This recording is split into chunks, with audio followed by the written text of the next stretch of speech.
Hi everyone. So before I go to work, I just wanted to start on this new video segment thing. That I wanted to do, video series segment, whatever. So I thought it would be fun just to talk about stuff I like. Um, while I'm not specifically a booktube channel, I definitely talk about books. My YouTube name is obvious on that. So I decided that maybe it would be a little fun to talk about my favorite books, not just in wrap-ups or whatever, but just little segments where I talk about a bunch of books or whatever that I like. So I didn't want to do a top 10 or top 100 or whatever because I would be so bad in putting them in order, even though there are ones that would definitely be at the top still. So I'm going to try and do at least 5, and later on I might do like a part 2, a part 3, etc. So I decided to break it up between like series, which is going to take me a little bit longer because I haven't read a whole lot, and standalone. So right now I'm doing standalones. So the first book I want to talk about is a book that I had just recently read through Audible, or listened to, and that is called Turtles All the Way Down. Now, it is a book by John Green, who occasionally gets a lot of crap for his writing and such, and looking back on The Fault in Our Stars, I can kind of see that, but this book, while it's not as tragic as that book, I guess you would say, it definitely is a great story. It revolves around a girl who has a form of, like, I don't know, I can't remember exactly what the term for it is, but it's kind of like a germophobic anxiety that she has. And the story revolves around her friend and this boy they used to know, and like people are looking for his father, and there's a reward for finding him.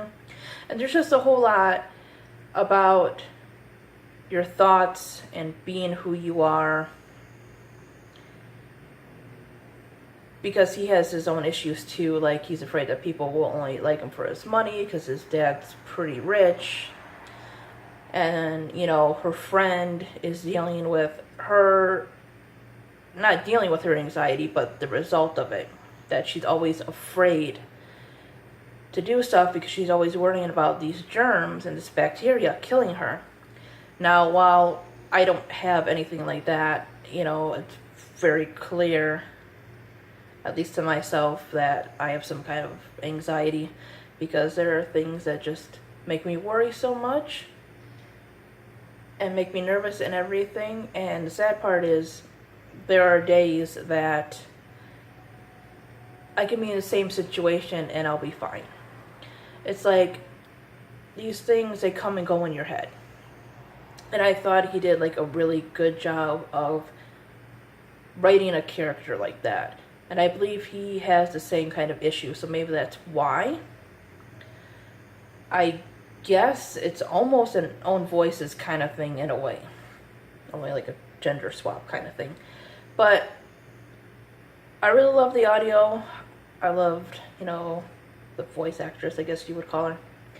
I thought they did a really good job of bringing the characters to life. It was just really well written.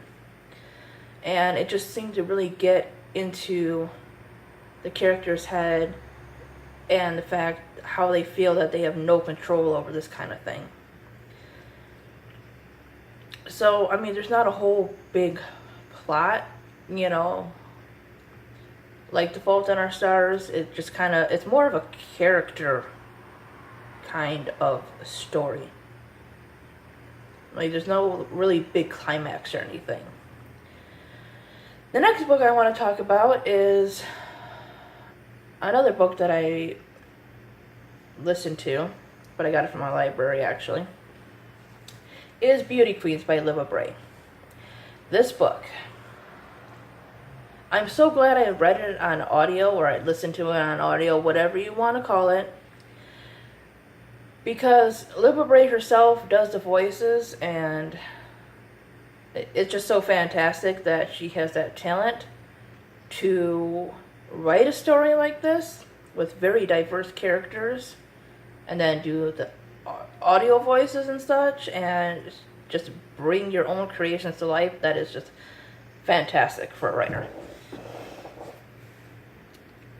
So the book focuses on these beauty queens who are survivors of this plane crash, and they kind of have to figure out how they're going to get home and how to survive on this island, etc. You know, like that whole classic stuck on an island kind of thing that you hear a million times. But like I said, her characters are just so diverse, and you get little backstories about them and such. And I really like that because it showed multiple sides to people.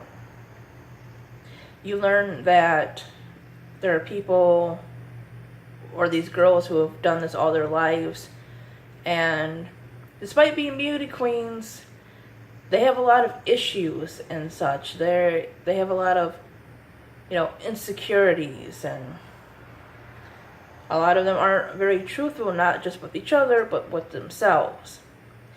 I think she did a good job of mixing social issues, family issues, deep subjects with comedy. Like, she knew when to be funny, she knew when to be serious, and all that good stuff. I mean, I don't know if I'd have the same effect if I just read it. Like, I would have enjoyed it, obviously, because I liked the story. I liked that the characters had depth, they had personality, they weren't just one-sided, monolith kind of things,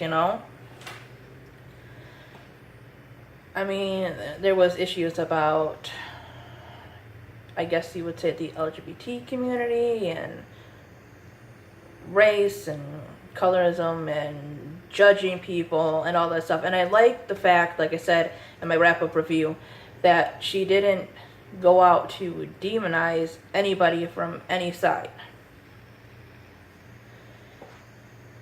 The next book that I want to mention that I really loved, and this was one of my first absolute favorite books besides like Goosebumps or Harry Potter or anything like that, and that was The Lovely Bones.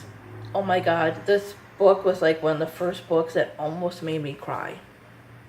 It is so tragically sad, but so beautifully written at the same time. The movie was decent. I saw the movie first, but I definitely loved the book even more. Like, oh my god, I can't get my freaking pop open. Oh my god.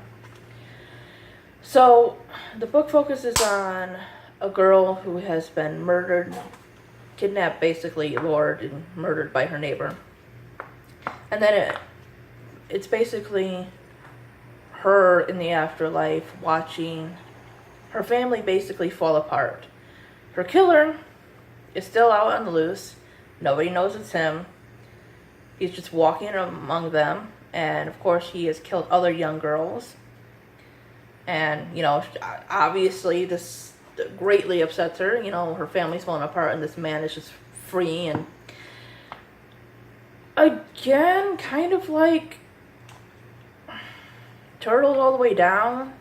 There's obviously a plot. It's about something.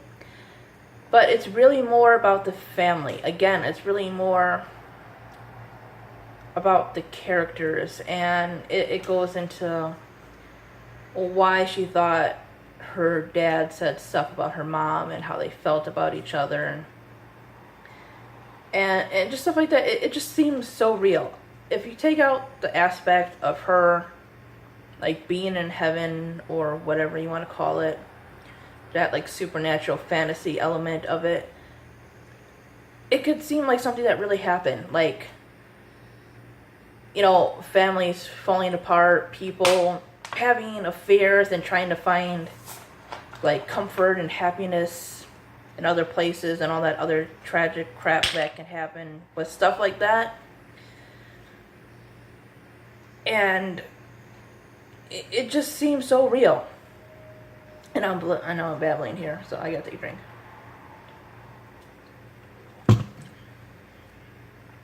And that was the thing. And the fact that it's told in first person. So it just like really pulled at those heartstrings, because this girl, she's telling the story about how her life ended so young because she was trusting to a neighbor, or she was trusting of a neighbor, and the horrible results it gave. It just makes you so sad because there are evil people out there like that don't care about the results of what they do. And to hear it, even though it's fake and fiction, from the character it's themselves, I love first person because you really get into the character's head. And this was just an excellent combination. If you need a good cry, you definitely need to read that book. It is one of my absolute favorites. Another favorite of mine that is sad, but a little bit more on the lighthearted side, would be Because of Winn-Dixie. Alice Sebold wrote The Lovely Bones. So, Because of Winn-Dixie is by Kate DiCamillo, and it focuses on a little girl named India Opal. She has moved to Florida, I believe, if I'm correct, with her father. He is a preacher, and her mother is not in the picture. She left the family years ago. Opal, as she's usually called, pretty much has no memory of her mother. She left when she was like 2 or 3 or something like that. So it's basically just been her and her dad. So one day she goes to the store and she comes back with a dog. And it's really just about Opal interacting with the townspeople, learning that you can't always... It's basically don't judge a book by its cover kind of thing, because people who may seem mean or this or that might have had something happen to them. They might be nicer than you think. People who are nice, they may have done some bad things. It's basically about, people are human. And you can't always judge people.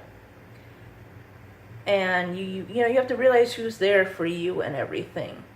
I mean, it touched lightly on death and alcoholism and abandonment. It is a children's book, and I think she wrote it in a way that handled it well for children. I'd like to see her maybe write something a little bit older, because she often does touch on these more serious subjects, but like I said, geared more towards the way a child would understand it. But it's just beautifully written. It's a beautiful children's book. I'm trying to think of books off the top of my head. So I talked about Turtles. I talked about Beauty Queens. Talked about The Lovely Bones, Because of Winn-Dixie, and we will do One Born. And this one is by Patrick Ness. It was based on an idea. I want to say her name was Shobin Dowd. Forgive me. I can't honestly remember, but it's something like that.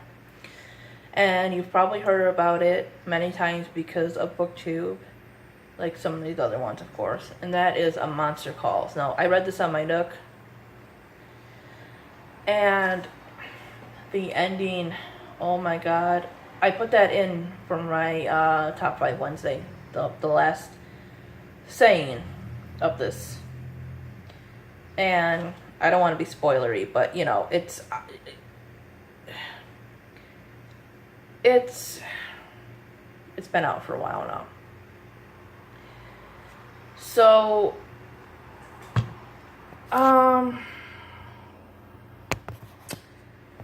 sorry, I had to adjust my phone there. Basically, the book is about a kid named Connor, and his mother has cancer. One day he is awoken, or he meets up with this tree-like monster that's outside. And the monster tells him stories, and there's this dream Connor keeps having, and you really don't find out what it is till the end. And basically the monster is trying to teach him lessons about life, and although he doesn't really understand it because he's dealing again with his mom and her sickness, and his grandmother trying to take care of him. His father has moved to the US because they live in England. So it's just really about this kid who has basically the world on his shoulders. You know, he's in fights with friends, you know, because he's a kid. He doesn't know how to handle this. Like, his dad moved to another country, and his mom is basically dying. And I'm starting to realize that pretty much all my favorite books have some kind of tragedy in it. And I think I like that because it's real. People get sick. People have families who are sick. They have anxiety. They have tragedy happen to them. But yeah, this one is, again, it's kind of middle grade, like because of Winn-Dixie, but I think maybe a little bit more mature because it is dealing with a heavier subject. Whereas Winn-Dixie had a dog and everything.